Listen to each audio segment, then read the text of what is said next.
Thank you for joining me. I'm delighted that you can participate in the Police Chaplain Project. First of all, just tell me who you are and the organization that you work with. My name is Rev'd Dom Jones. I am currently the acting National Police Chaplain for Police Chaplaincy UK, which is the professional body for all police chaplains in the UK. The volunteers that we recruit are all professional people. The majority of them are faith leaders in their own right. For a lot of them, it's an overlap of their day job. If they're a local pastor, vicar, minister, imam, and we tend to find that the people that we get are really dedicated and they want to do this, and many of them give many more hours than the minimum commitment.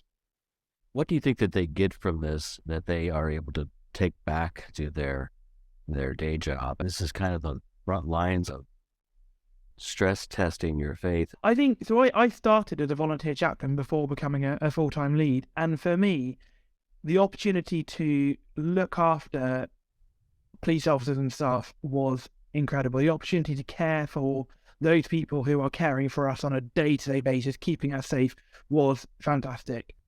And I felt that I was really doing such a lot of pastoral work, giving them the opportunity to come and talk and be that listening ear, some of which I didn't always have time for in my full-time role. I was a vicar of 8 churches in rural Cornwall in the UK, and I didn't always have the time to be that pastoral person that I felt called to be. Whereas as a volunteer police chaplain, my only role was to be there to listen and provide that pastoral and spiritual support to our officers and staff. So I got an awful lot from it. And it's because of my role as a volunteer that I then ended up as a full-time paid lead chaplain and now the acting national chaplain for the whole of the UK.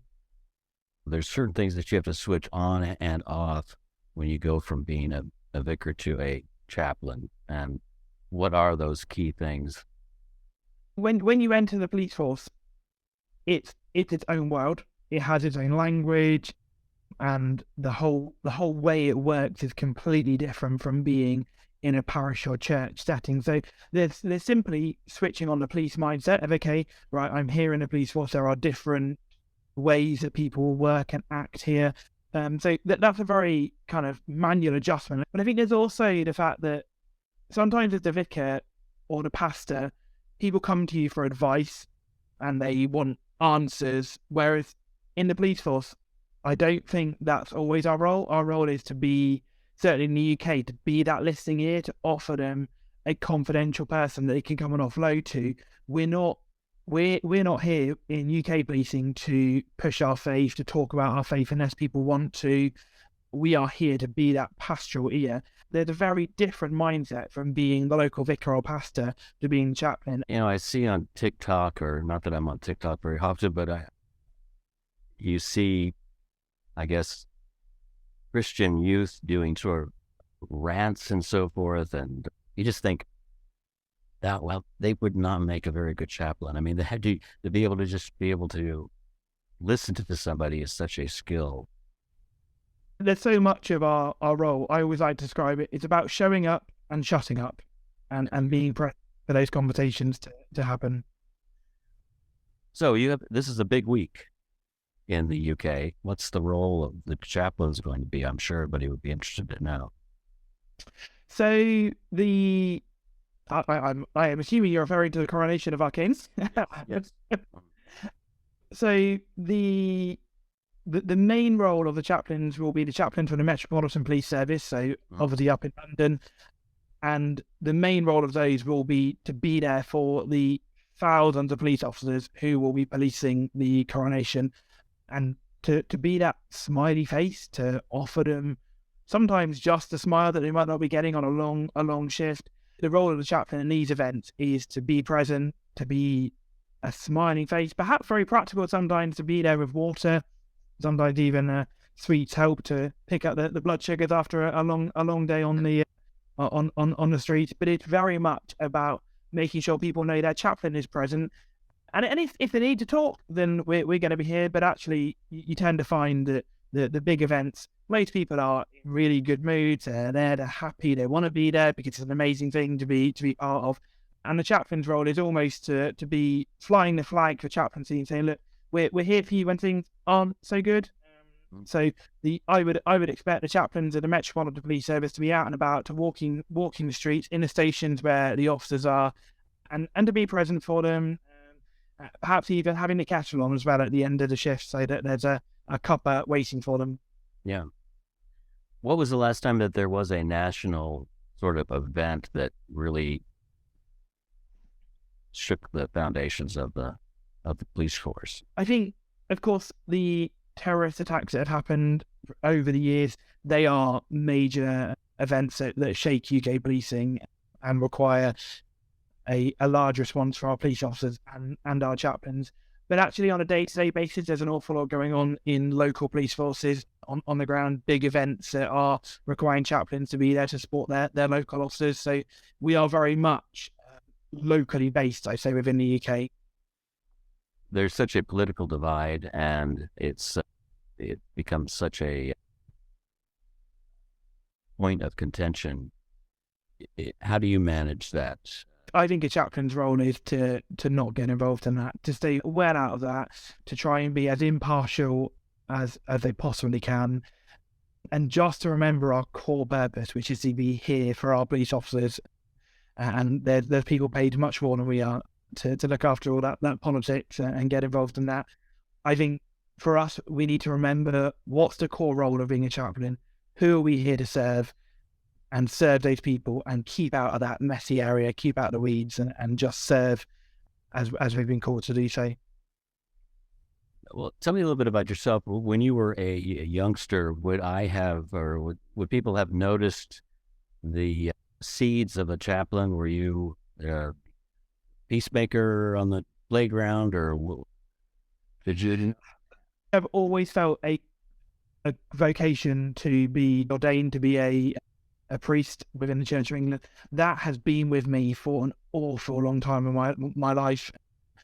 I don't remember a time when I didn't feel called by God to serve people, and I think I've always felt a call to specifically chaplaincy. It hasn't always been the police. I kind of fell into the police chaplaincy bit, but I always felt a call to be outside of the church and parish setting and to be with the people on the ground working.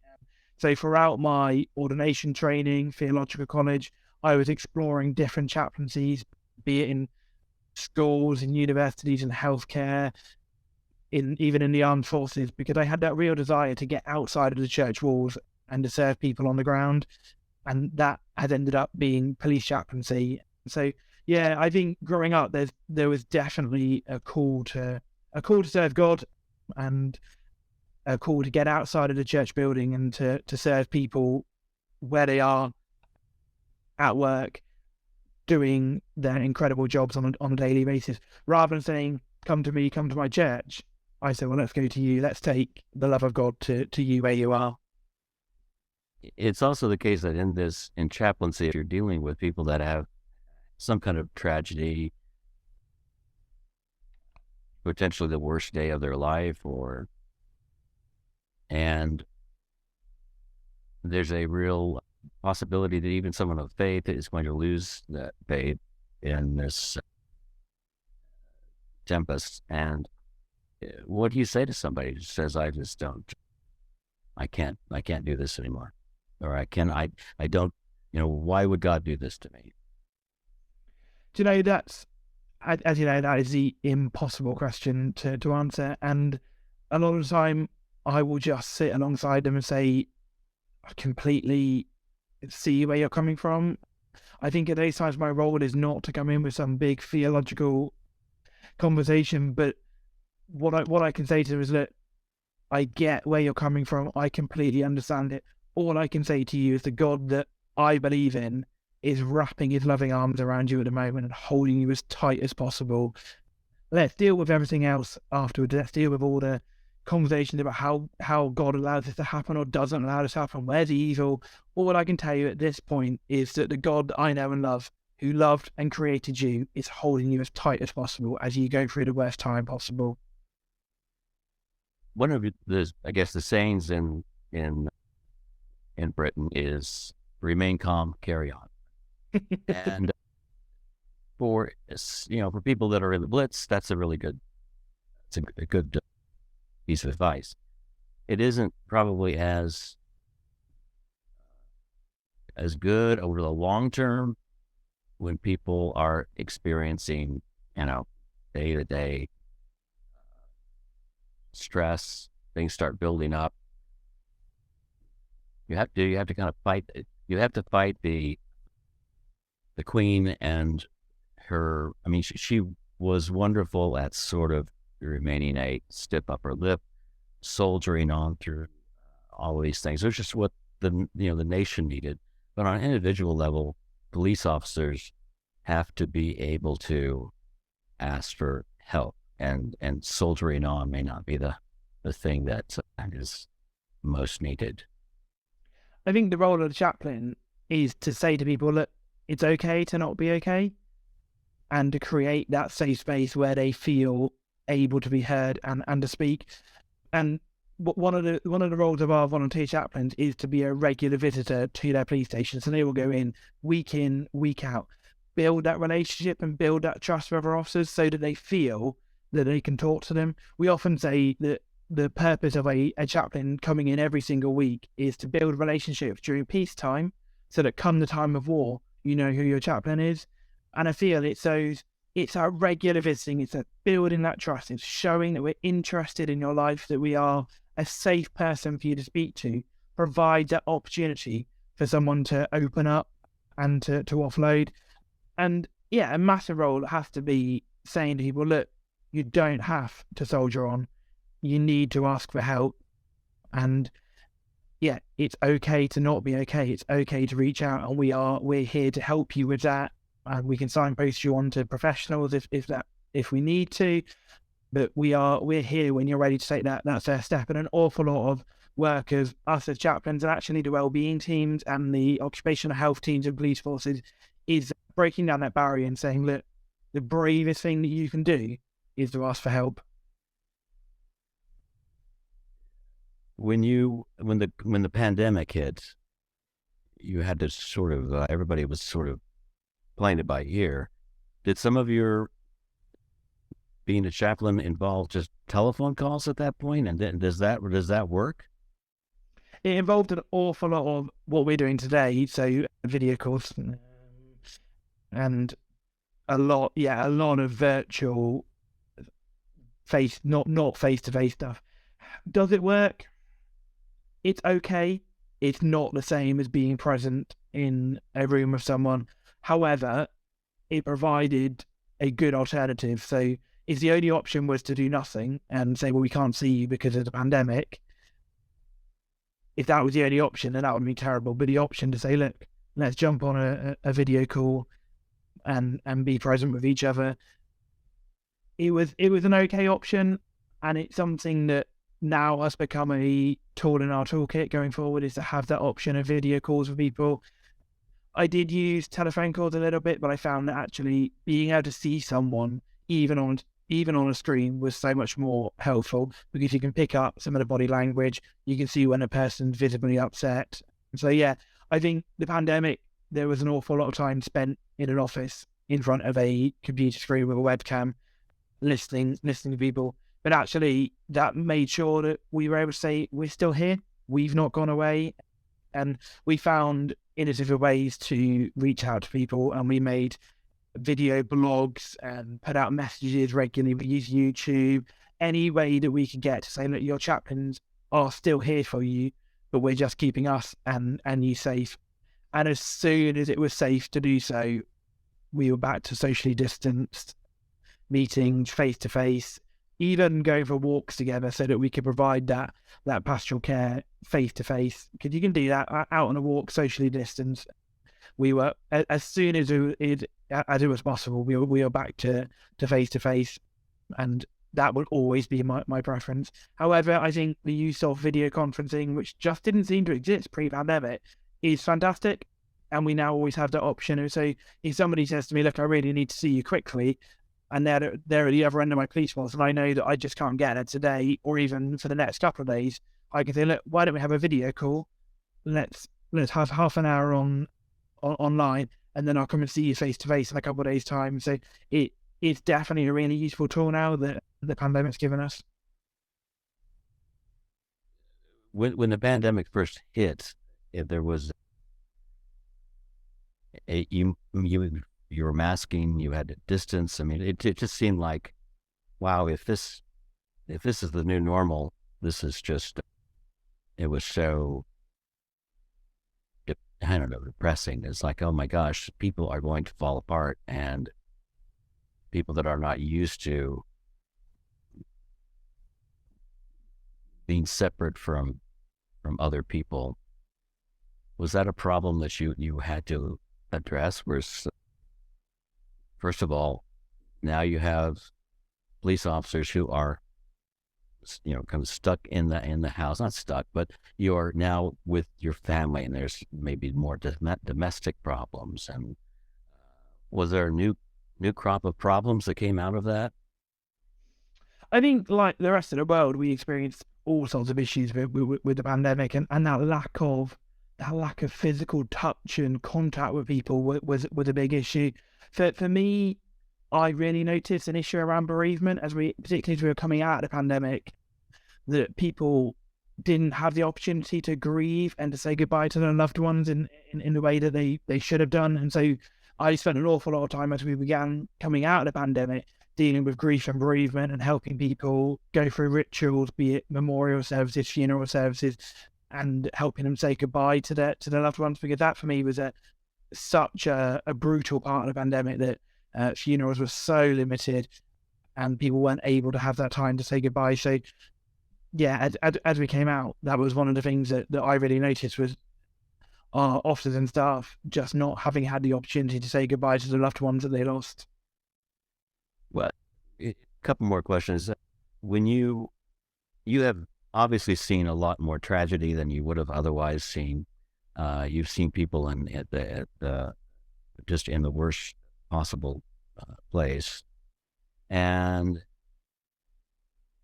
what have you taken from this? I mean, if you look back over your career as a chaplain, do you have to formulate a philosophy of life that allows you to deal with this on a daily basis? And what would that be?